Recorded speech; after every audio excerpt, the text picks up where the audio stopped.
Macmillan Audio presents Thank You for Being Late, An Optimist's Guide to Thriving in the Age of Accelerations by Thomas L. Friedman. Read for you by Oliver Wyman, with an introduction read by the author.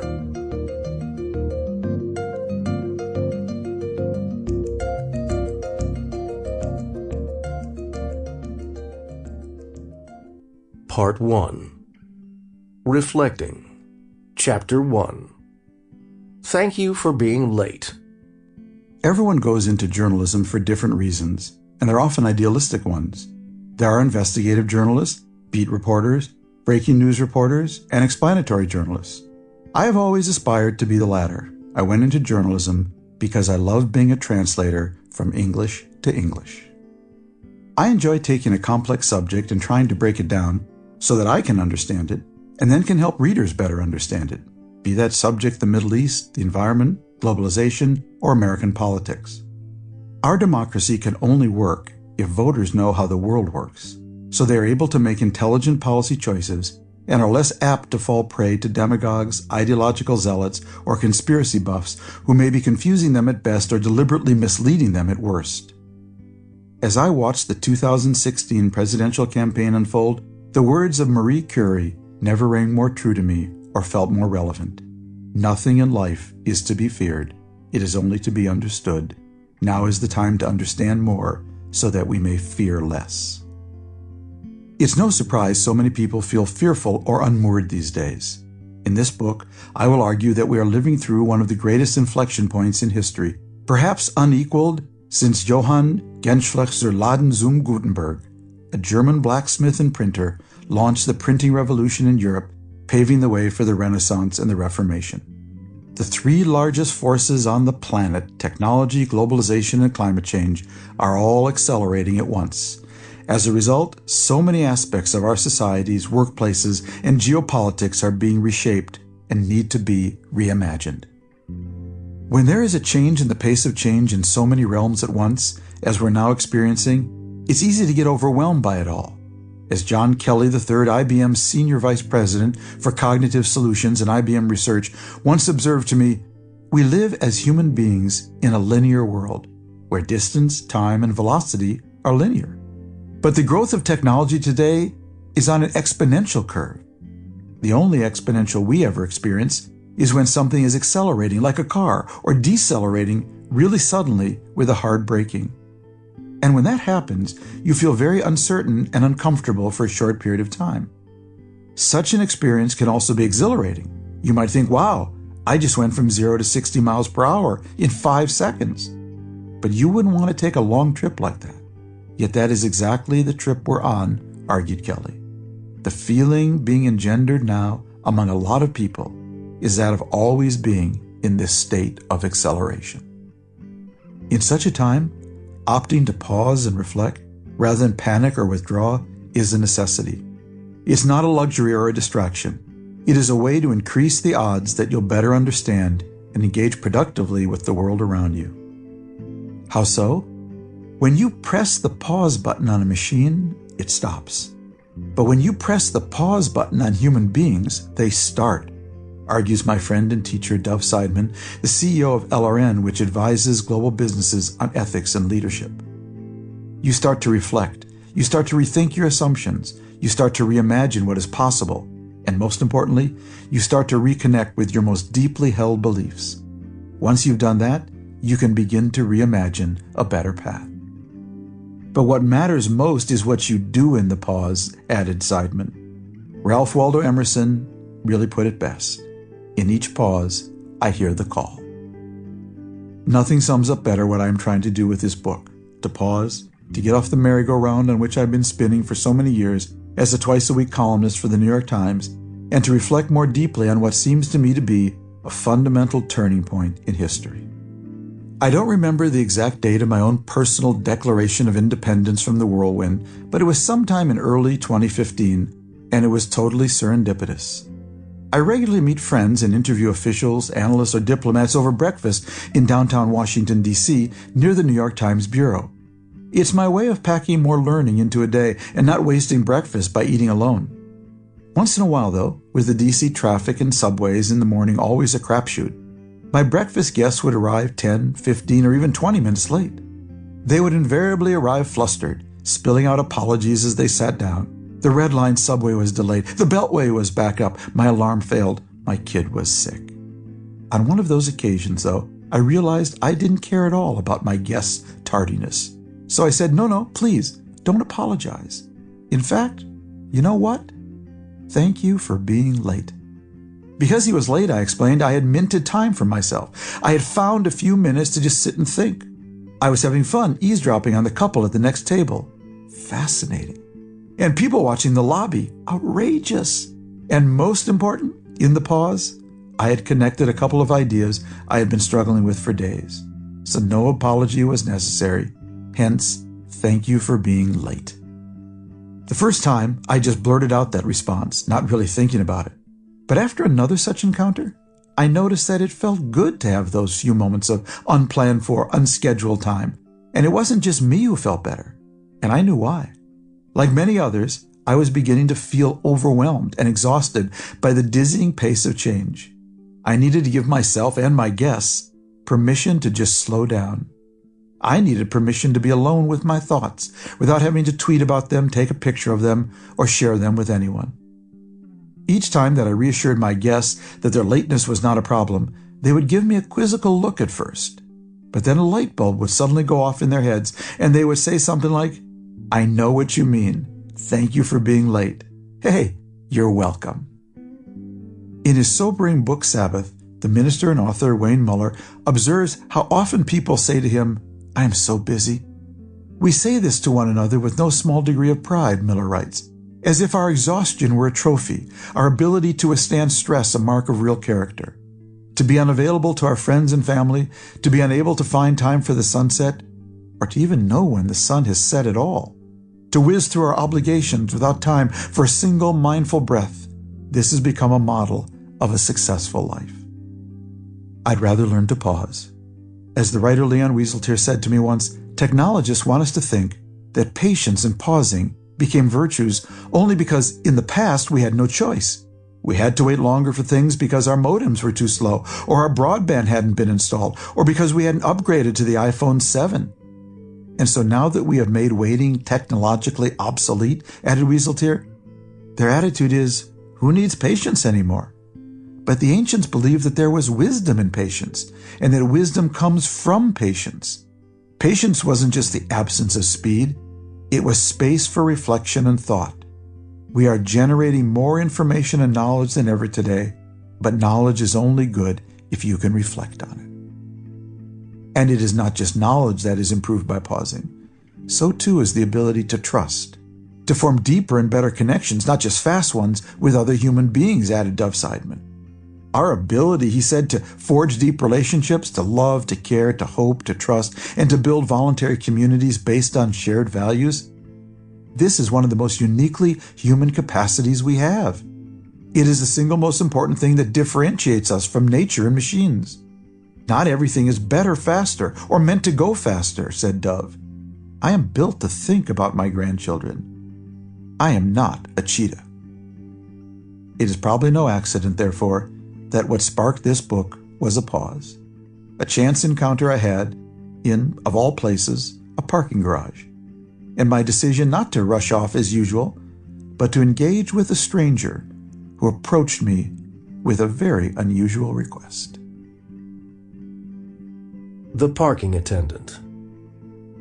It was early October 2014. I had driven my car from my home in Bethesda to the downtown there and parked in the public parking garage beneath the Hyatt Regency Hotel, where I was meeting a friend at the Daily Grill for breakfast.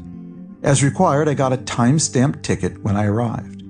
After breakfast, I located my car in the garage and headed for the exit. I drove up to the cashier's booth and handed the man there my ticket. But before studying it, he studied me.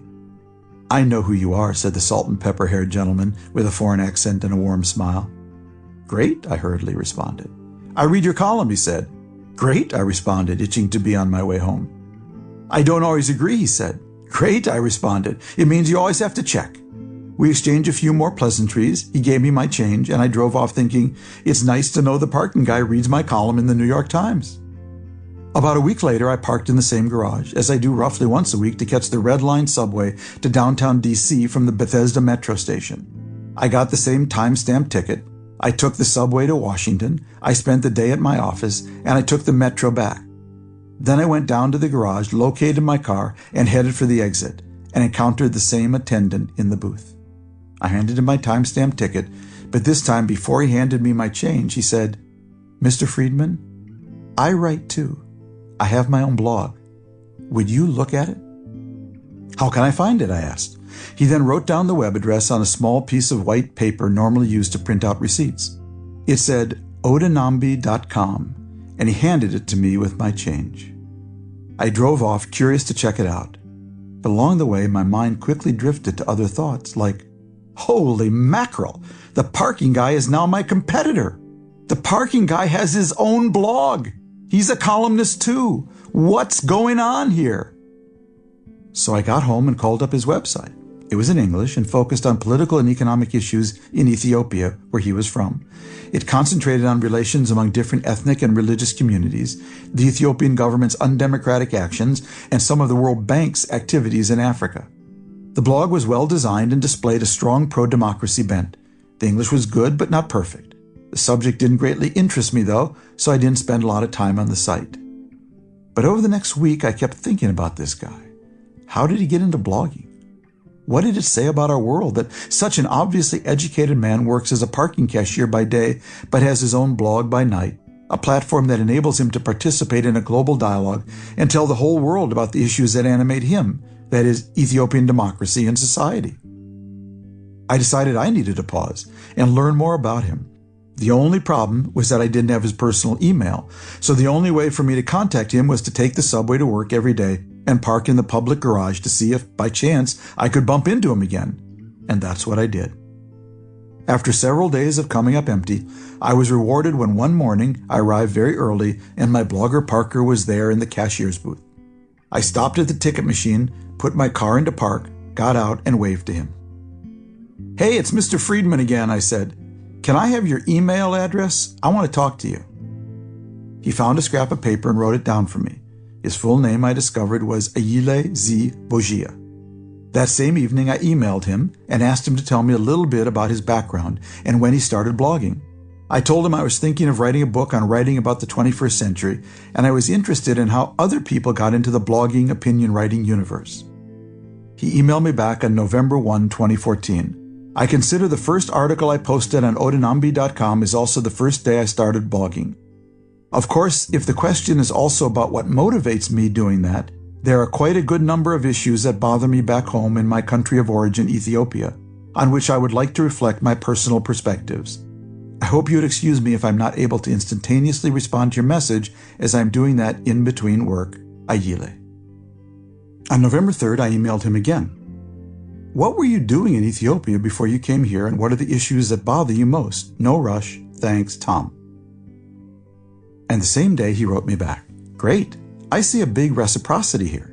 You are interested to know what issues bother me most, while I am interested to learn from you how I can best communicate those issues of my concern to my target constituency and the larger public." To which I immediately answered, "Ayile, you have a deal. Tom." I promised to share with him all that I could about how to write a column if he would tell me his life story. He immediately agreed, and we set a date. 2 weeks later, I came from my office in downtown D.C., near the White House, and Bogia came up from his parking garage, and we met nearby at Pete's Coffee and Tea in Bethesda. He was sitting at a small table by the window. He had salt and pepper hair and a mustache and wore a green wool scarf wrapped around his neck. He began by telling me his story of how he became an opinion writer, and then I told him mine, as we each sipped Pete's finest brew. Bogia, who was 63 when we first met, explained that he'd graduated with a BA in economics from Haile Selassie I University, named after the longtime Ethiopian emperor. He explained that he was an Orthodox Christian and an Oromo, the largest ethnic group in Ethiopia, with its own distinct language. Dating back from his time as a campus Oromo activist, he explained, he'd been promoting the culture and aspirations of the Oromo people in the context of a democratic Ethiopia. All my effort is geared towards making it possible for all peoples of Ethiopia to be proud of whatever nationality they belong to and be a proud Ethiopian by citizenship. Those efforts, alas, drew the ire of the Ethiopian regime and forced him into political exile in 2004. Bojia, who bore himself with the dignity of an educated immigrant whose day job was just to earn money so he could seriously blog at night, added, "I am not trying to write for writing's sake. I want to learn the techniques, but I have a cause to promote." He named his blog Odinambi.com after a town in Ethiopia near the capital, Addis Ababa. The town is currently being touted to become the administrative and cultural seat of the Oromia regional government. He explained that he began his career on various Ethiopian web platforms, Nazareth.com, Ayantu.net, AddisVoice.com, and Gada.com, an Oromo site, but their pace and his eagerness to participate in ongoing debates did not match. He told me, "I'm appreciative of those websites, which gave me an opportunity to express my views, but the process was just too slow. As a person working in a parking garage with certain financial constraints," he added, "I had to open this website of my own to have this regular outlet for myself." His site is hosted by Bluehost.com for a small fee each month. The political field in Ethiopia is dominated by extremes, Bojia added. There is no middle ground open to reason. One of the things that impressed him about America and that he wanted to bring to Ethiopia was the way people stand for their rights but also see the other guy's point of view. Maybe you have to be a foreigner from a divided land working in an underground parking garage to see today's America as a country where arguments are bringing people closer, but I loved his optimism. He may just be in the cashier's booth making change, he told me, but he's always trying to observe people and how they express themselves and convey their opinions. Before I came here, I never heard of Tim Russert, Bojia said of the late, great Meet the Press host. I don't know him, but when I started following his program, it was kind of infectious for me. When he engages, he doesn't just push people in an extreme way. He's merciless in his presentation of his facts and very respectful to others' feelings.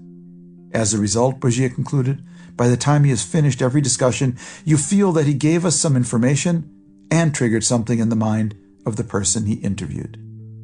Tim would have liked that description. Does he know how many people read his blog, I asked. From month to month, it fluctuates with the issue, but there is a steady audience out there, he informed me, adding that the web metrics he uses suggest that he is being read in around 30 different countries. But then he added, if there is any way you can help me manage my website, I will be extremely happy. The 35 hours a week he'd spent over the last 8 years working in the parking garage were just for subsistence. My website is where my energy is. I promised to do what I could to help.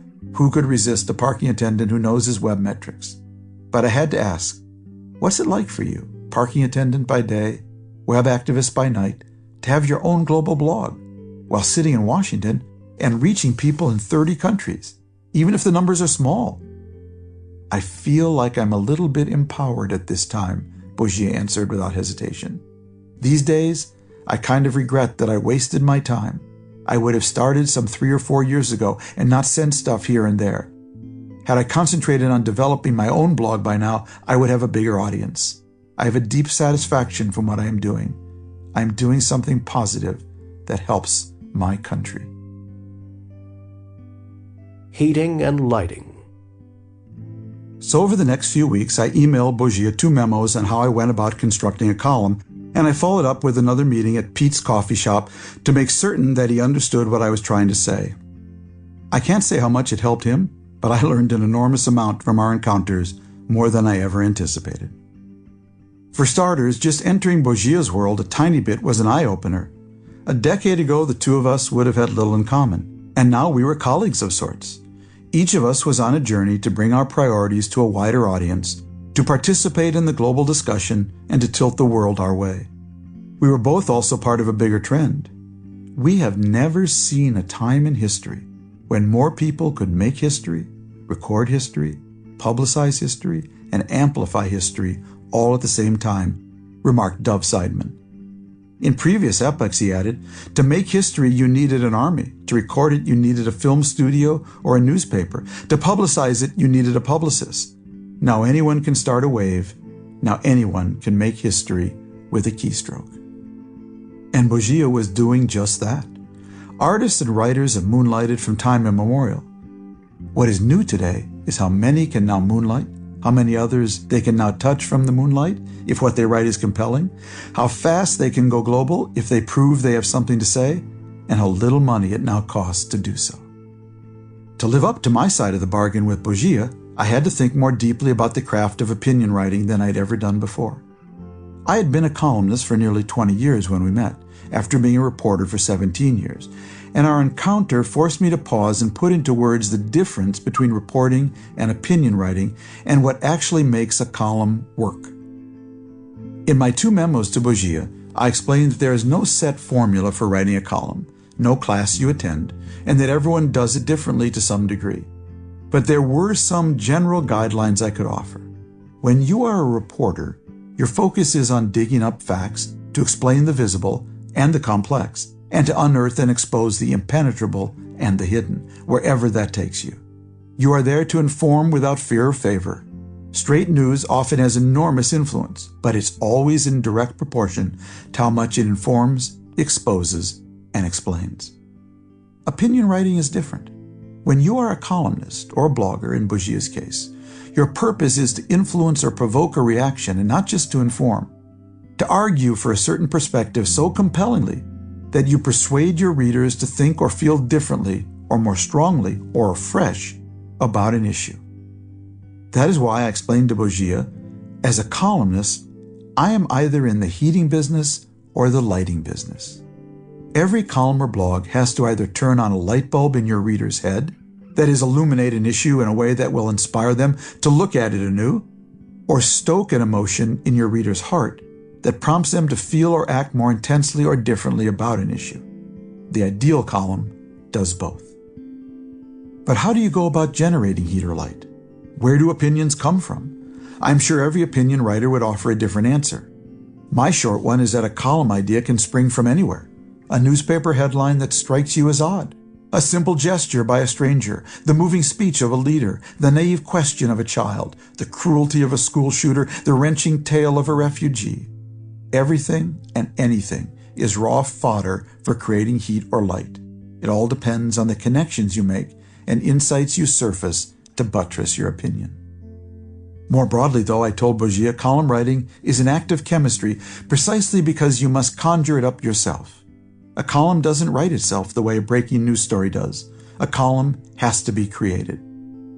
This act of chemistry usually involves mixing 3 basic ingredients: your own values, priorities, and aspirations, how you think the biggest forces, the world's biggest gears and pulleys, are shaping events, and what you've learned about people and culture, how they react or don't when the big forces impact them.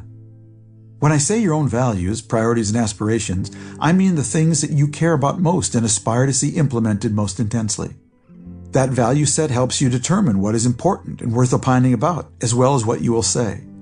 It is okay to change your mind as an opinion writer. What is not okay is to have no mind, to stand for nothing or for everything or only for easy and safe things. An opinion writer has to emerge from some framework of values that shapes his or her thinking about what should be supported or opposed. Are you a capitalist, a communist, a libertarian, a Keynesian, a conservative, a liberal, a neocon, or a Marxist? When I refer to the world's big gears and pulleys, I am talking about what I call the machine. To be an opinion writer, you always need to be carrying around a working hypothesis of how you think the machine works, because your basic goal is to take your values and push the machine in their direction. If you don't have a theory about how the machine works, you'll either push it in a direction that doesn't accord with your beliefs, or you won't move it at all. And when I say people and culture, I mean how different peoples and cultures are affected by the machine when it moves, and how they in turn affect the machine when they react. Ultimately, columns are about people, the crazy things they say, do, hate, and hope for. I like to collect data to inform columns, but never forget, talking to another human being is also data. The columns that get the most responses are almost always the ones about people, not numbers. Also, never forget that the best-selling book of all time is a collection of stories about people. It's called the Bible. I argued to Bourgia that the most effective columns emerge from mixing and rubbing these three ingredients together. You can't be an effective opinion writer without a set of values that informs what you're advocating. Dov Seidman likes to remind me of the Talmudic saying, "What comes from the heart enters the heart. What doesn't come from the heart will never enter someone else's heart." It takes caring to ignite caring. It takes empathy to ignite empathy. You also can't have an effective column without some take on the biggest forces shaping the world in which we live and how to influence them. Your view of the machine can never be perfect or immutable. It always has to be a work in progress that you are building and rebuilding as you get new information and the world changes. But it is very difficult to persuade people to do something if you can't connect the dots for them in a convincing way. Why this action will produce this result, because this is how the gears and pulleys of the machine work. And finally, I told Bourgia, you'll never have an opinion column that works unless it is inspired and informed by real people. It can't just be the advocacy of abstract principles. When you put your value set together with your analysis of how the machine works and your understanding of how it is affecting people and culture in different contexts, you have a worldview that you can then apply to all kinds of situations to produce your opinions. Just as a data scientist needs an algorithm to cut through all the unstructured data and all the noise to see the relevant patterns, an opinion writer needs a worldview to create heat and light. But to keep that worldview fresh and relevant, I suggested to Bourgia you have to be constantly reporting and learning, more so today than ever. Anyone who falls back on tried and true formulae or dogmatisms in a world changing this fast is just asking for trouble. Indeed, as the world becomes more interdependent and complex, it becomes more vital than ever to widen your aperture and to synthesize more perspectives. My own thinking on this subject has been deeply influenced by Lynn Wells, who teaches strategy at the National Defense University. According to Wells, it is fanciful to suppose that you can opine about or explain this world by clinging to the inside or outside of any one rigid explanatory box or any single disciplinary silo. Wells describes three ways of thinking about a problem: inside the box, outside the box, and where there is no box. The only sustainable approach to thinking today about problems, he argues, is thinking without a box. Of course, that doesn't mean having no opinion. Rather, it means having no limits on your curiosity or the different disciplines you might draw on to appreciate how the machine works. Wells calls this approach, which I will employ in this book, being radically inclusive. It involves bringing into your analysis as many relevant people, processes, disciplines, organizations, and technologies as possible, factors that are often kept separate or excluded altogether. For instance, the only way you will understand the changing nature of geopolitics today is if you meld what is happening in computing with what is happening in telecommunications, with what is happening in the environment, with what is happening in globalization, with what is happening in demographics. There is no other way today to develop a fully rounded picture. These are the main lessons I shared with Bourgia in my memos and our coffees. But here is a confession, which I also happily shared with him at our last meeting, which happened as I was completing this book. I had never thought this deeply about my own craft and what makes a column work until our chance encounter prompted me to do so. Had I not paused to engage him, I never would have taken apart, examined, and then reassembled my own framework for making sense of the world in a period of rapid change. Not surprisingly, the experience set my mind abuzz. And not surprisingly, my meetings with Bourgia soon led me to start asking myself the same questions I was asking him to explore. What is my value set? Where did it come from? How do I think the machine works today? And what have I learned about how different peoples and cultures are being impacted by the machine and responding to it? That's what I started doing in the pause, and the rest of this book is my answer. Part 2 is about how I think the machine works now, what I think are the biggest forces reshaping more things in more places, in more ways, on more days. Hint, the machine is being driven by simultaneous accelerations in technology, globalization, and climate change, all interacting with one another. And Part 3 is about how these accelerating forces are affecting people and cultures. That is how they are reshaping the workplace, geopolitics, politics, ethical choices, and communities, including the small town in Minnesota where I grew up and where my own values were shaped. In short, this book is one giant column about the world today. It aims to define the key forces that are driving change around the world, to explain how they are affecting different people and cultures, and to identify what I believe to be the values and responses most appropriate to managing these forces in order to get the most out of them for the most people in the most places and to cushion their harshest impacts. So you never know what can result from pausing to talk to another person. To make a short story long, Bogia got a framework for his blog, and I got a framework for this book. Think of it as an optimist's guide to thriving and building resilience in this age of accelerations, surely one of the great inflection points in history. As a reporter, I am continually amazed that often, when you go back and re-report a story or a period of history, you discover things you never saw the first time. As I began to write this book, it immediately became clear to me that the technological inflection point that is driving the machine today occurred in a rather innocuous-sounding year, 2007. What the hell happened in 2007?